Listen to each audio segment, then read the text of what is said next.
created as well. So the impression that we got from last night's news conference with Arne Slot is that he was going to serve his players with a reminder of exactly where they need to improve. Defending is only a small margin. Defenders. So I think one of our strengths was that we kept the other team away from our goal a lot. And that normally doesn't start with your defenders, that starts somewhere else. It's always been a team performance last season. I said this many times. The reason why we hardly conceded that 11 players work incredibly hard to make it difficult for the other team to even create a chance. And that's what we've done this season many times as well. But you can work as hard as you want, but a set piece is almost a different game inside the game. We definitely have to improve, because I also see teams in the Premier League that win games by set pieces, and we lose games because of set pieces. So if better defending from the front is key, I think it's going to be interesting on Arne Slot's team selection this evening. Will Alexander Isak, for instance, start once again? He got 84 minutes against Crystal Palace. Or will Hugo Ekitike come back into that starting lineup? Also think it'll be interesting as to whether we see Florian Wirtz operating from the left-hand side again, or whether he'll move back into that midfield three. I think what has been key for Arne Slot in recent times, of course, has been the energy that someone like Dominic Szoboszlai has maybe offered in that number 10 role as well. Of course, no Federico Chiesa, though, with Liverpool on this trip. He's been left behind because he picked up a niggle, so won't be part of things, albeit he has been added to Liverpool's Champions League squad. I think that Wirtz, he's the only one who's probably not doing as well. He's got so much ability for me. I don't see where he gets into the team. It was a lot of money, and I think Wirtz actually damages the balance of Liverpool, how they play. But he's a top player, and I'm sure he will get better. Of course he will, but he's had a slow start, and I think there's no denying that. What do you think about that, Jamie? Is he right? Yeah, look, it's early days with Florian Wirtz. Look, he's obviously come from the Bundesliga, and he's hugely hyped coming over here. The price tag's the price tag. You know, it is what it is. It's a lot of money. So when a player signs for that sort of money, you're expecting instant success. But it's going to take time for him. It's a new culture. It's a new style of football. The Premier League has changed this season as well.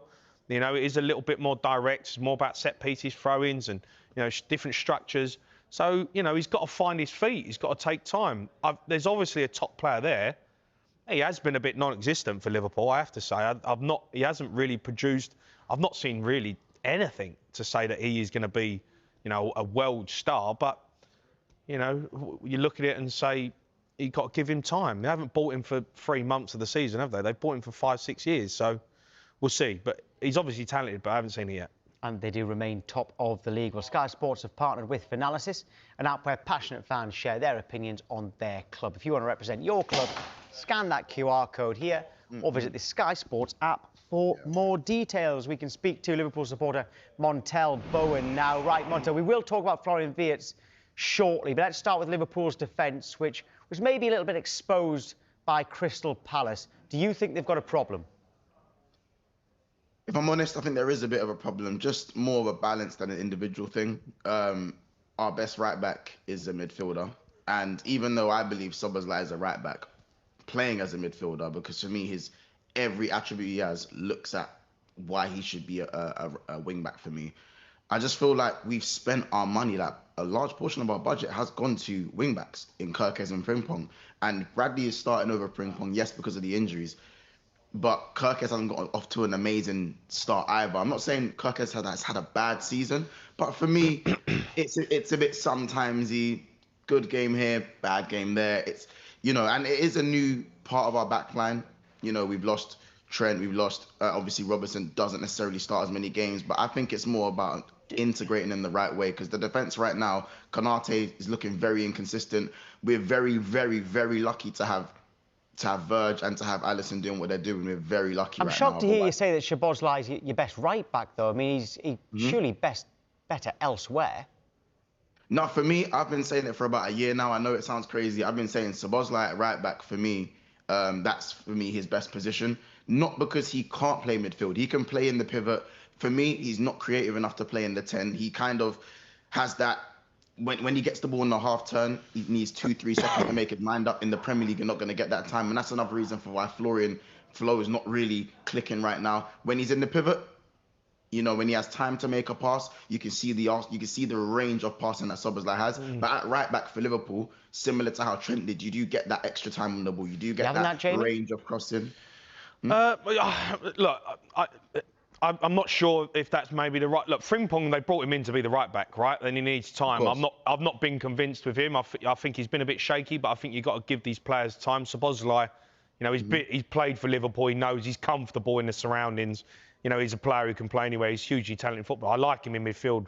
I think he's brilliant in midfield. I think he's wasted if you put him as a right back. But, you know, look, is there a bit of a worry that you haven't been great? You picked up points and fair play because that's what champions do. But actually, when you actually watch the performances, you could have quite easily, you know, drawn a lot of them games. You know, I thought maybe you was going to start running away with it, but I think Crystal Palace deserved that game at the weekend. No, they did. Listen, that first half was as bad as I've seen Liverpool play probably since 22-23 when we finished 5th. I have to be completely honest. Now, I love winning games late. There's no better feeling than winning games late on. But a lot of the time, you do want to show some form of consistency. And I think it is down to integrating the players in the right way. But that first half, particularly for me, it was unforgivable. It's like being beaten up in front of your girlfriend while you starting the fight. That's how it felt. It's embarrassing. It was genuinely embarrassing. They could have been 5 or 6-0 up, and that's not even an understatement. We're just lucky we have a top keeper and the woodwork as well. I think, as I said, we as a team have been winning games because we have so much firepower. And yes, we've invested in that firepower. And Jamie, in the long run, I believe it is going to pay off. 100%. We haven't signed these players for a few weeks. But at the same time, when you look at consistency and being able to dominate games, and I just think that it's not clicking up front, and there are too many individual defensive errors going back the other way. And I think players like McAllister, who are very important to what we do, haven't hit the ground running. Salah, integral to what we do, hasn't necessarily hit the ground running. And it's a blessing and a curse, because if so many of these players haven't hit the ground running, the wing backs aren't necessarily flying. Salah, Wirtz, McAllister. Well, with Wirtz there, like you said, you'll have heard what Wayne Rooney has said. He says he thinks he's damaged Liverpool's system. What does he mean by that? Do you agree? I think Wayne's gone a bit strong with the word damaged. I just think that there is a balance issue, but that's down to the manager to sort out. I think if it's Szoboszlai, Wirtz and Gravenberch, I don't think there's much of a balance issue there, because you've got 2 6'1", 2 really physical players, and with a mix of technical ability as well. I think Florian it's more Flo getting used to the physicality and the intensity of the league. Now, if that correlates to an imbalance, you can make the argument. But damaged, as if like it's a detriment to Liverpool, he has played in most of the games, and we've still... You know, I think he does get better as the game goes on. And you're top of the league. I'm at top of the league, of course. And if you ask me, I feel like other teams would rather be where we are. But I expect Liverpool to get better. I don't mind if we are winning games like this, but we can't be winning every game like this. There has to be a mixture. You're not going to turn up every game and blow teams away. But for me, Arne Slot just got it wrong. You can't... Crystal Palace are unbeaten in 17, now 18 games. And... you can't play a narrow formation against a 5-back with marauding wing-backs who are at the peak of their confidence right now. For me, that's insane. Well, it's insane. With Wirtz, we've had a voice note in from a viewer called Kelvin. Just a bit worried we've overpaid for Florian Wirtz. He looks like another Timo Werner. I think for 150 million, we could have got maybe a Cole Palmer. He's too good for Chelsea. What do you think? I'll give that to you then, Montel. Timo Werner comparisons after 6 weeks are scandalous. I can't even. The thing is, I can understand where he's coming from in terms of just being disappointed with the money. Have we overpaid? He's absolutely right. We have overpaid. But these days, who doesn't overpay? We pretty much overpay for everyone, not just Liverpool, but everyone overpays.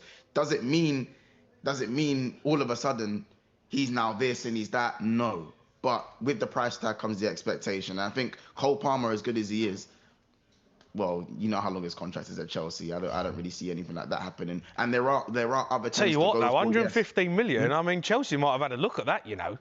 Maybe. I think the player would have had to push for a move. We saw with the Isak situation that you can get what you want if the money's right as well. But Timo Werner, guys. Timo Werner. Yeah, no, that's harsh. We'll see, though. We'll see. He hasn't done the business yet. We'll see. But then again, I look at players like Gravenberch, and under Klopp, Gravenberch for me, you could see the quality in glimpses, but it wasn't very good in the first year from Ryan. Now you look at him now, he's one of the best midfielders currently on form, I'd say, in the Premier League, and I think he will be one of the best midfielders in the league, and maybe in the world. I think he's better than Jude Bellingham personally. But that's again, and you guys look at that. People are not going to like that one, but as a midfielder, as a technician, you can see the producer thinks a lot of viewers might not have heard there. What did you say about Gravenberch? I think Gravenberch is better than Jude Bellingham comfortably. You're living in cuckoo land, mate. Well, come on. I think Jude Bellingham. I'd say Jude Bellingham is played as a 10. Sorry, he's seen as a 10, but he's not a 10. He's a box-to-box midfielder who can score goals at an excessive rate. But if you look at a technical ability from Gravenberch, I don't think they're too comparable. Bellingham is, for me, he's like a centre-back playing midfield who is technical and can do a job and is sound on the ball, and he's kind of an all-rounder. But as a technician, box-to-box midfielder, Gravenberch, I think he has it all. Bellingham's a better goal scorer. People are going to confuse that. Jamie, say you've got to. You've got to speechless. Everyone's entitled to their opinion, mate. Everyone's entitled to opinion, and Gravenberch is a top player. But for me, Jude Bellingham is, he's got everything. He's the closest thing we've had to, Paul Gascoigne, ever. He's that good. He can do anything with a football. He's box to box. He scores goals. He produces in big moments. It's not taking anything away from Gravenberch, but if Jude Bellingham was at Liverpool, he starts every game. He starts every game, probably because we don't have he'll probably play in the 10, and I wouldn't want Jude Bellingham playing in the 10. He's brilliant in the 8, but where he's playing and where he's deployed isn't what he actually is supposed to be. That's not what he is. He's an 8. He's a box-to-box 8, and I think Gravenberch is a better box-to-box 8. Jude Bellingham is a great goal scorer. He is him. He has that I am him energy. But that seemed to me like you put him in the Stevie G, Frank Lampard type, because you said ever since Gascoigne, like that's cool. Listen, you're entitled to your opinion, Jamie, and obviously you get it. Cool. Yeah, as I say all the time, we're allowed to. We are allowed to disagree. It makes this show what it is. Montel, thank you. Absolutely, guys. Take care, mate.